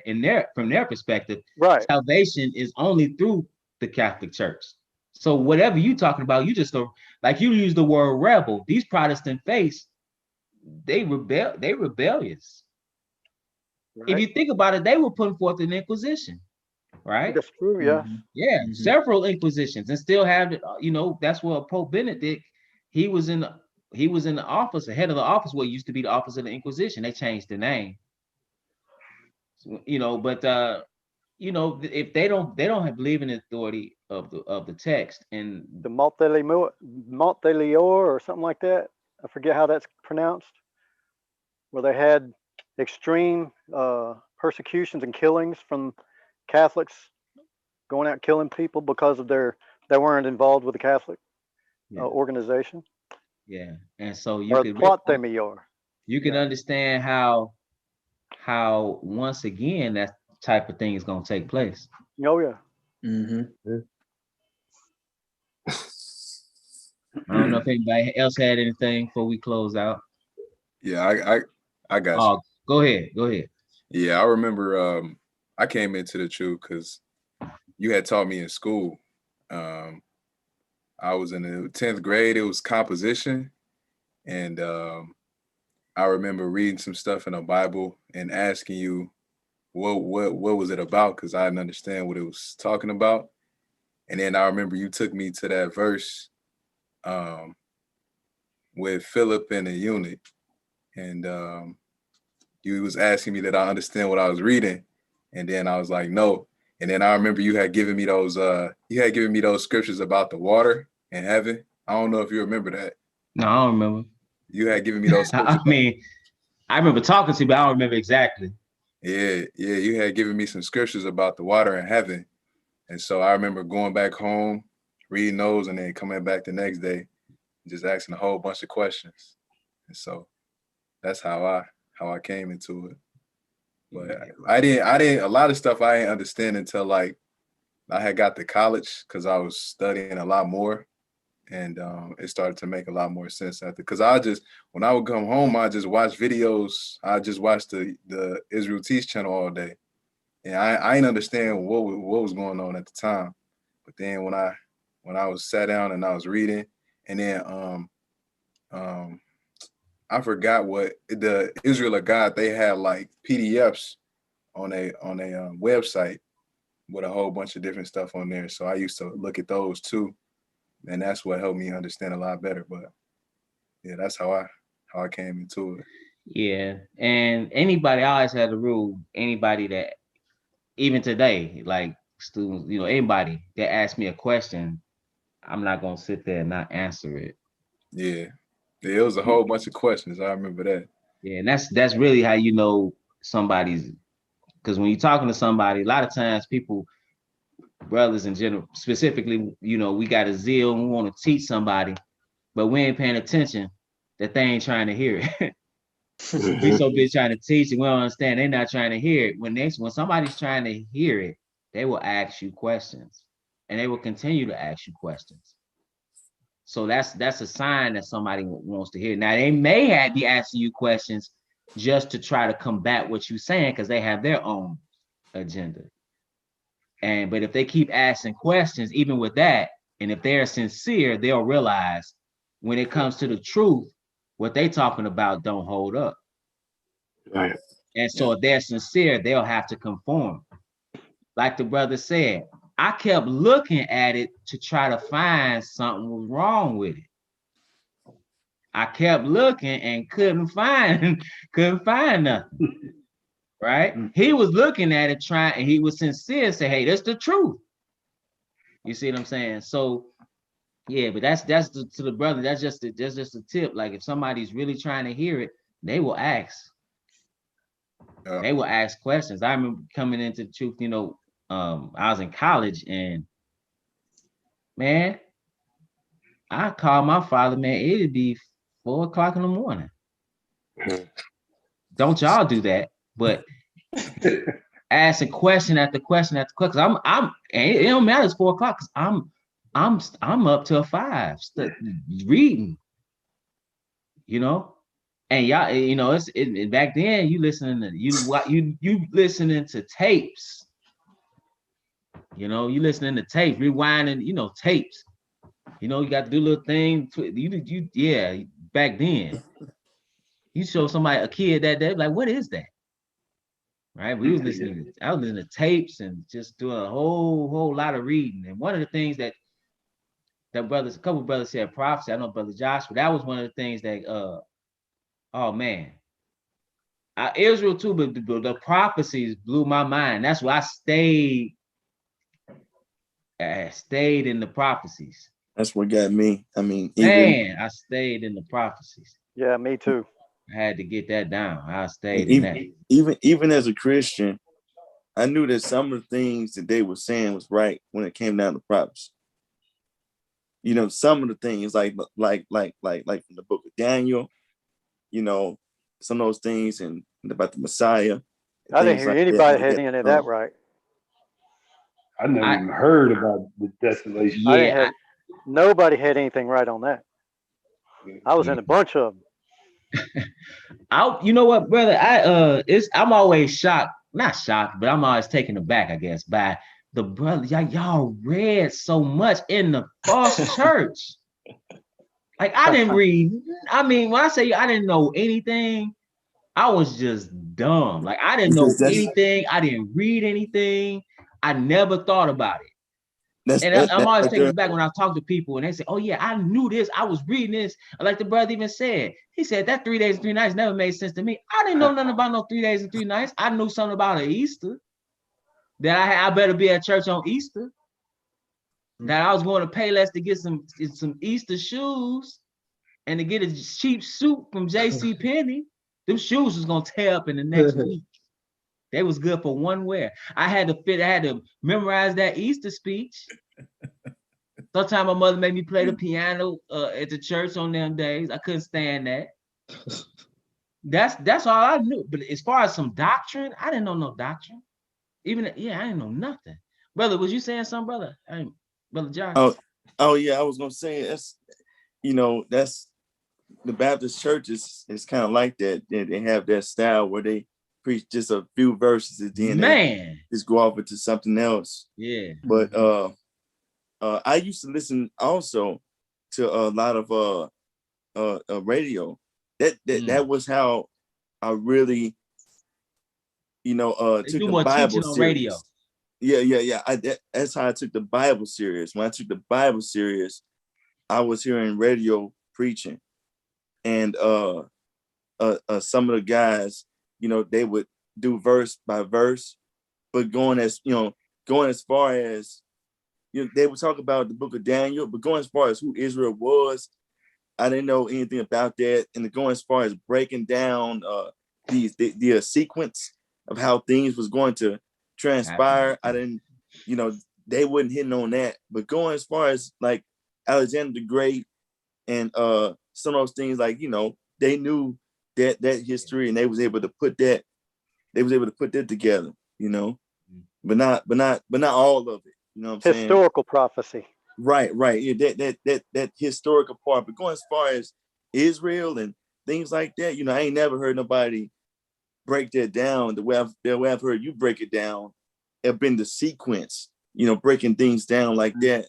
I got it. Yeah, this broke down for me so that I could break it down. Yes, I was taught. So yeah. I don't know that I just wanted to say he brought up the topic of like listening to the radio and like preaching on the radio. Man, I got caught up with Harold Camping, man, years ago. Listening, long time. I don't know who that is, brother. What anybody else know who that is? No, I don't know exactly. What's his name? Harold Camping. He was big time. He was a false liar, big time. Big liar. I mean, he had end of day prophecies and all. I still remember the camping. Are you saying camping? Yeah, Harold Camping, right? Yeah. Okay. American radio broadcaster. Yeah. I think his last prediction was May 21st, 2011. And this is from back then. I remember this. And it never came true, of course. And I think he died. Forecasted the end of the world. Right. And he was, and this was on regular radio, you know what I mean? And I think he had billboards, everything. It was like, wow, how could false teaching go this far? Like you driving past the street and it's like Doomsday, May 21, 2011, but I would listen to his teaching for like a year straight, no radio, no music. Like just at this point in my life, my mother had passed away. So it was like, I was just like digging into scripture for some, I was reading the scriptures, listening, but I couldn't put it together because I never, it wasn't right. Just wasn't right. It wasn't right. I didn't know what I was doing. Didn't have somebody teaching me. I just knew the word. I knew the word was right. I just couldn't put the puzzle together, you know? Mm. And everywhere I was going, they were just putting pieces in every other place instead of where it fit. Like I say, so squares and circles. Squares and circles, triangles and rectangles, it just wasn't working.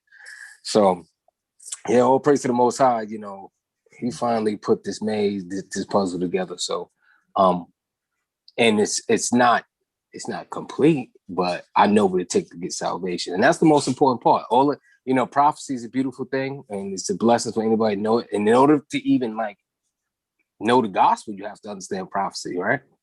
So there's your growth and your learning, what the Most High wants you to know as far as what you need to know to get into his kingdom is most important.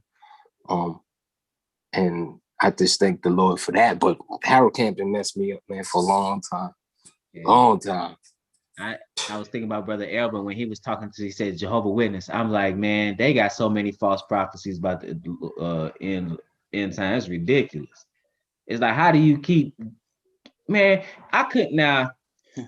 I don't know, man. I couldn't, you know, if I saw that, maybe I was a Jehovah's Witness and I saw how many times I would stop being one immediately, I think. Like, hold on, man, how many false predictions you gonna have? But then again, if you don't read about a false prophet, then I don't know. Maybe I wouldn't. I don't know. I'm thankful though. That always makes me curious. How many people know that what they're teaching is wrong versus how many people like actually believe what they're saying? Because I imagine there are people that know I'm full of it. There are. Oh yeah, these ministers, they absolutely know they lying. They're about the money. Yes, it's about the money. Like sometimes you could see people get caught up in personality. They like their pastor. They love their pastor. You know, somebody shooting, they gonna jump and dive, try to take the bullet like like they're in a secret service. But the reality is that them cats know they lying. It's like me trying to teach calculus. All right, class, this is calculus. And I just start making up stuff. You know what I'm saying? Because I can't teach you calculus. But I'm proclaiming to be a calculus teacher. And you like, and somebody who, a student, they say, wait a minute, I'm looking at the textbook and it says something different. What? You questioning me? Who the teacher here? But for the most, people love it. People love they pastor. And they say, well, he a nice guy. He is a liar. You know you lying. You can't continue to read that book. Just like the brothers here. The little y'all were reading earlier, y'all said, I knew that something was wrong with that. They know they're lying. They know they're lying, but it's big business. Big business. Like the Muslims, man. All honor to the honorable Elijah Muhammad. That's just it's strange to me. I've been watching it. What you mean? Well, I've been watching like little historical movies, things like that. To kind of like the Who Killed Malcolm. I've been watching that little series. Yeah. And I just think it's just so strange that they put this person above, God. They'll go like you said. I mean, they'll sacrifice their own life. I don't know. I just find this stuff. I don't know. It's just strange that people just follow a man just like that. Yeah, well, they would say that he was the messenger of Allah, right? Yeah. And then, but that the one that came and God in the flesh before him, like that's when you look at their doctrine. That's straight out of comic. What about that guy? What was his name? Ben Israel. It was. He took all those people. They went over to. I guess they went over to Jerusalem. It's Ben Ami. Ben Ami. Okay, yeah, I knew it was something Ben, but yeah, I watched that documentary. That was something too. I don't know if we got anything else, brothers. Y'all good? Nothing else? Oh, I did want to say that I found you on YouTube, man, and I found myself listening to you every night, and The first time I did interact was, you went off on me, because I asked you that question about why did you see something one way, but then, another minister, in the same faith saw it a different way, but that was my first time really saying anything on YouTube to you. But you say I snap, huh? What oh yeah, what I say, man? He said I snap. What was I saying? You let me know. Hey, I ain't heard nothing. He said that's what you said that he said. I don't know nothing. I didn't hear that. You like basically like you do now. Like follow if that's your teacher, follow him. Do what he said. Yeah, so man. I don't like. I recognize that. Yeah, man. To be honest, like that's how man. You'd be surprised how much because we want to keep up mess. And I say we. I'm talking about human beings. You know what I'm saying? And I'm not saying you was trying to do that, but like if some other teachers, and especially I know I ain't talking about these false prophets. Somebody I know that's dealing in truth. If I know they dealing in truth, and I know they sincere for the on the up and up, I don't like all that. Well, he say this, you say this. Well, first of all, we different people. We different people. We have two different minds, and that will happen at times. You see that in the book. How should we look at this? It don't mean the men one of God. And what happens is the people, they will basically, oh, he said this, he said, and go run back and forth and mischaracterize what an individual says. So I'm not quick to say what somebody said, especially if I didn't hear it. Yeah. Why? Because I want to write this down. And I did a lesson like that not too long ago about listen to your teacher, because you coming over here, I don't know you. I don't know what the situation is. I don't know if what you're telling me is the truth. So I'm just gonna come out and say something. How about you go back and listen to that one? Because that one you talking about, for the most part, I know that person is on the up and up. Who are you? Yeah. But I didn't say that to really bring it. I was just gonna say that, I'm really just happy that I found some guys that were my age and things like that. Because I only knew Dave here. And I went to the Israel of God here. I was attending there, but I don't really. I'm not a guy where I just meet you and I start talking a lot. But I did want to have more friends because I just feel like, it's I guess it's strength in numbers. It helps each person can help one another. To stay on the right path. So I'm just happy to be talking with all y'all. Hopefully I can come closer. Yes, sir. Yes, sir. That's one of the reasons why I said, man, let me do this forum. We could talk with each other, encourage each other, iron sharpen iron, and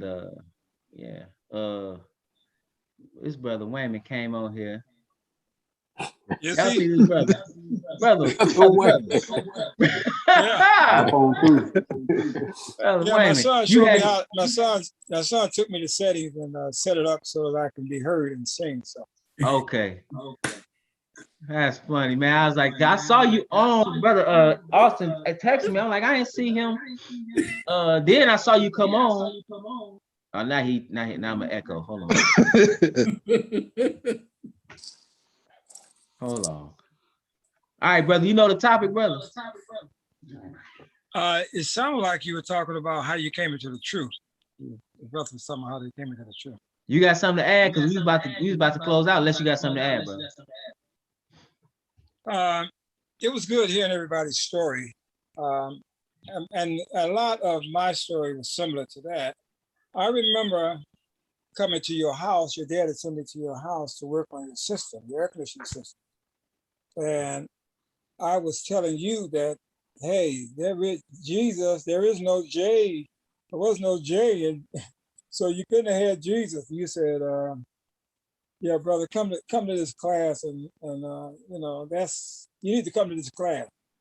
So when I came to the class, I was saying to myself, this is what I've been looking for. And so from that point on, I've been coming to the class. So that's kind of my story. Praise the Most High. But you knew who Israel was back when. Probably around 72. Wow. No, actually it was 71. I knew I was Israel in 71. So I've always knew that, and that was actually a foundation for me throughout my life, even though I didn't, it wasn't the information, the brothers that was out there wasn't with as much information as we have now. To me, a lot of those guys were just looking for a free meal. So, because there was one incident where a brother was actually staying at another brother's house who had 8 kids, and this brother was going to work, and the other brother was staying at his house with his wife and 8 kids. And I was concerned about that situation. I said, this thing could explode. This could be an explosive situation. So I kind of shied away from them. And a lot of them was going back to Israel. They were doing the push, and everybody was trying to get back to Israel. But yeah, I always knew that I was Israel. That was helpful in my life. All right, brother. Yeah, we appreciate that. I know it was a long time. Yeah, that was in the beginning when brother was just starting to, you just started to hear it. People just starting to go back to Israel. But it wasn't quite as much understanding as it is now as to how we should act, what we should do, keeping other feast days. So, yeah. And I actually, the reason I was at a brother's house, I was at the man's house working on his refrigerator when I heard them talking. And then I came back to their house. They said they're going to be there later on. I came back to their house and brought some friends with me. And in fact, one of my friends said something that kind of turned me away from that because he was challenging the whole thing, the things they were talking about. He later became a Muslim, but he was against it. But what drove me away from it was that situation I saw the men. It seemed to be like somebody was trying to live off somebody else. Taking advantage. They're taking advantage of the situation. The brother came in during the meeting, to give you an example, when the brother came in from work, we was there because they called the meeting at that particular time, and I came back to his house to that meeting. When the brother came in from work, the brother that was standing there with him came over to him and said, look, I'm gonna tell you what I read today. This is what I read. This is what I read today. This is what I read. Look at this. I read this. I'm like, he's trying to somewhat justify him being there at his house, not working, while his brother's at work. Yeah. You know yeah. So I said, I'm gonna get out of this situation because this could blow up. Yeah, you can't sit there with my wife all day long with my kids. He had 8 kids. He had 8 kids. He did his wife all day long. I'm talking about he's reading about this man at work. No, but even man, just think even you sitting up to somebody's crib with their wife. Yeah. No. Yeah. Hey, bro. Brother Minister, Mr. Brown hasn't spoken. What was that? I was saying, Brother Brown hasn't spoken. I give you my little spill. Oh, all right. I'm gonna try to make it short because it's an awful lot to my. Hold on, brother. You see the echo? You hear the echo? Yeah, let me. Okay, I'm still echoing. Yes.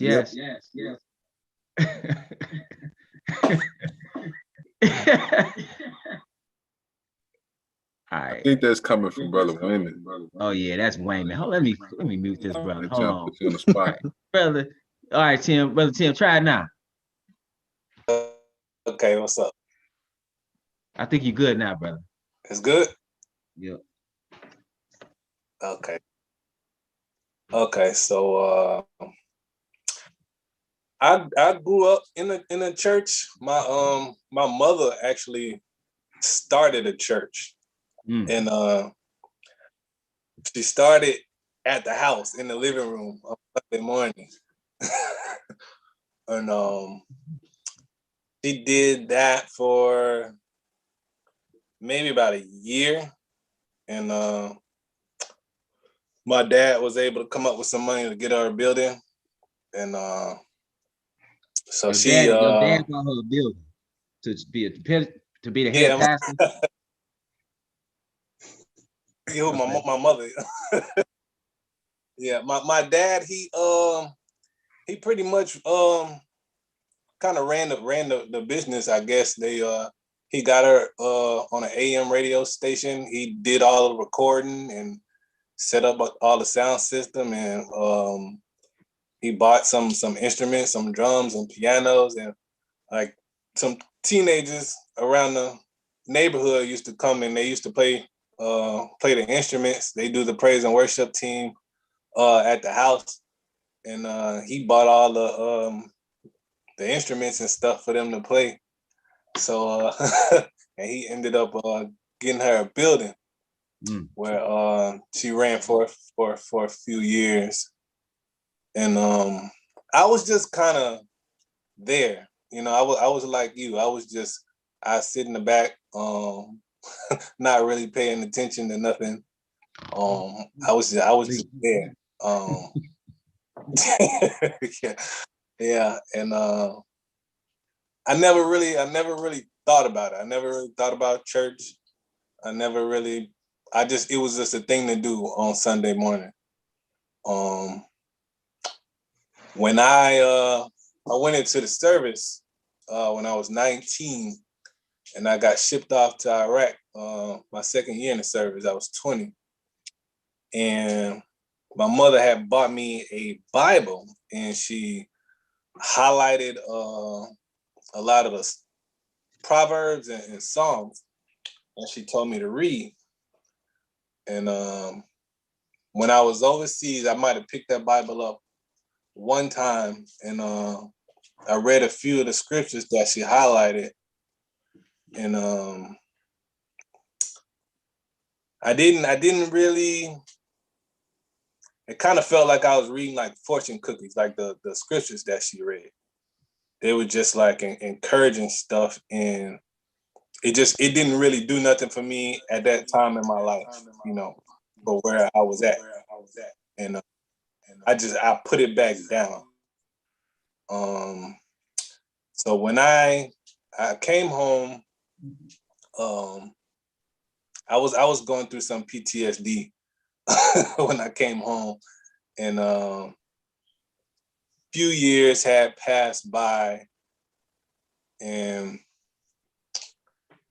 I started to listen to like a few different pastors that my mother used to listen to, like TD Jakes and Eddie Long. That was her circle.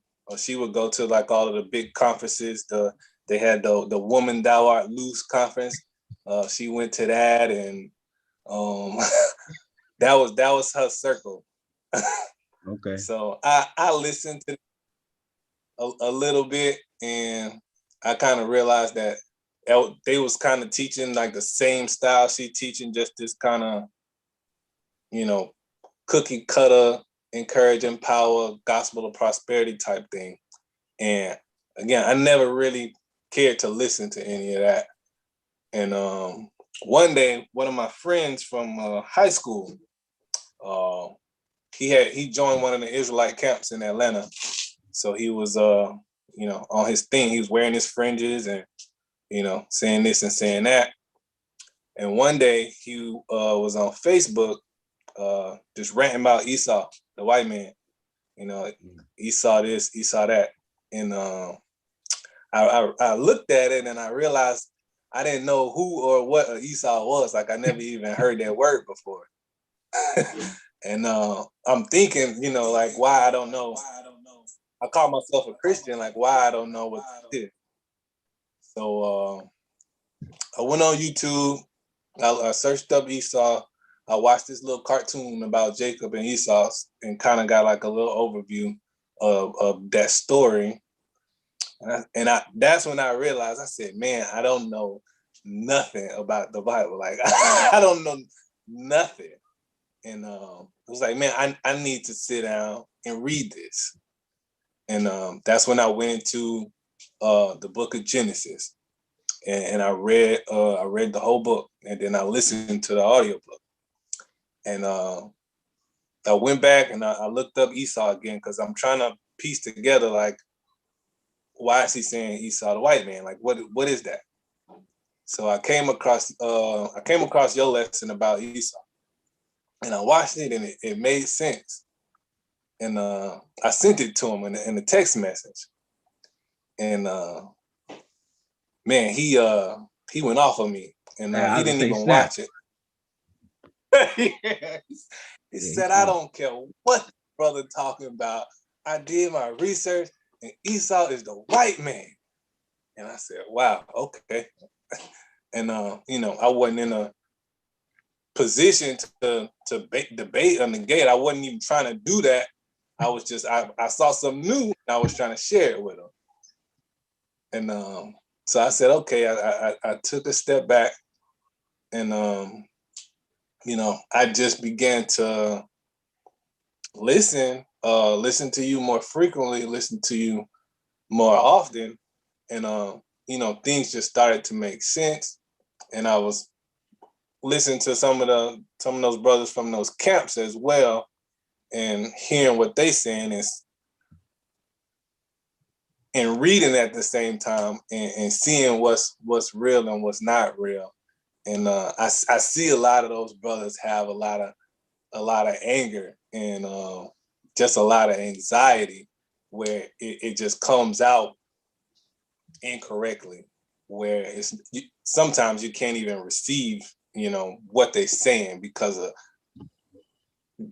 how they attack. I don't want to say that, use that word, but that's how it comes across a lot of times. But I sat down and talked with him when he wasn't so zealous, and he had when he was in high school. When we was in high school, he went and got a tattoo, white Jesus on his left shoulder, on the cross. And he was telling me how he didn't really believe that Israel is the only people that can be saved. How he understands that other nations can be saved, and that he wasn't racist or nothing like that, but he was just hurt by what happened to our people. So it just came out like that. And he showed me the tattoo. And he was like, "You see, man, I used to believe all of this stuff that they indoctrinated us with, and now I could see through lies." And that's part of why he was just so angry. He went and got it removed. But after listening just for a little bit, I made a decision, that I needed to learn this for myself, and I needed to understand like where I come from as far as like the church, like with my mother. And me and my mother bumped heads. Oh yeah. and and just trying to understand like what I'm reading and like how it's affecting my life. So, if I'm reading, if I'm gonna pattern myself after this, now I can see like, okay, like what is my mother even doing? And trying to get some understanding about what she's doing and how she thinks and how she processes things. Like I was almost immediately shut down. And that's just like was something that I never I guess I never expected nothing like that. I never seen that coming or seen my mother separating from me like that or acting like that towards me. But it was wild. It was wild, but is your mother still preaching? Or she still she is. She about 4 years ago, was probably around the last year I saw her. She had the church she was going to started a Bible college, a theology school, and she had graduated with an associate's, and I actually went to her graduation. But she has a I'm looking for, like I said, my dad recorded a bunch of tape. I'm actually looking for them now, but she does a women's mentoring clinic where she has a Facebook page, and she got a bunch of videos up there that I sometimes go and watch her videos, and it's just man, like you said, she read one scripture and then she just go off for like 2 hours. Yeah. It's like, wow. Yeah. But that's how I grew up, and people kind of like, they idolized my mother. They worshiped her. They saw her as this mother figure, you know, and they held her on this pedestal. And I understand that she really, really enjoyed that position. But it's like when I was coming into this and I wanted to sit down with her and just kind of get some understanding, it's like it wasn't even the option. Like, we can't do that, you know. Yeah. Yeah. Yeah, that's tough. I haven't talked.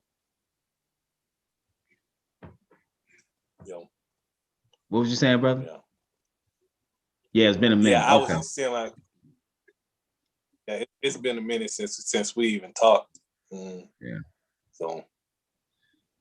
Yeah, that's tough for the family. That's I think a lot of people to some degree or another can relate to not talking to, you know, family member, close family member, wife, or having issues and having such conflict with parents and close brothers and sisters. Yeah. All right, brothers, we've been on here about 2 hours and some change. So I think I'm gonna shut it down, and I'll see y'all, Lord willing, tomorrow evening. Sir. Yes, sir. Thank you. Yes. Thank you, bro. All right now. All right, Peace, brother. everybody. Be safe. Peace. All right. Peace, everybody. Peace. Peace, everybody.